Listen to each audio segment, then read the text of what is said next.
अस्सलाम वालेकुम, आप देख रहे हैं फ़ख्र न्यूज़ और मैं हूं सादिया बतूल। आलमी खबरनामा में फ़ख्र न्यूज़ के इंचार्ज नुमाइंदगान पंजाब GS अयूब की रिपोर्ट। यूनान कश्ती का हादसा, जाँ बहक पाकिस्तानियों की तादाद 4 से ज़्यादा हो गई।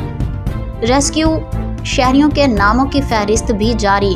यूनान कश्ती हादसे में जाँ बहक पाकिस्तानियों की तादाद 4 से ज़्यादा हो गई, जबकि दफ्तर खारजा ने बचाए गए 47 पाकिस्तानियों की फहरिस्त भी जारी कर दी।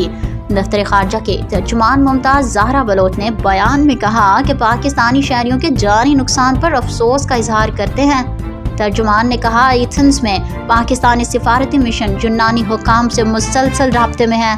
पाकिस्तानी शहरियों की नाशों को पाकिस्तान वापस लाने के लिए सिफारती मिशन मकामी हुकाम के साथ राब्तों में है।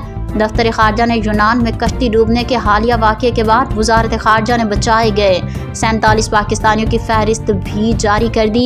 मुमताज़ ज़हरा बलोच के मुताबिक ये फहरिस्त एथेंस में पाकिस्तानी सिफारत खाने के इंटरव्यूज़ और यूनानी हुकाम के फरहम करदा मालूमात पर मबनी है।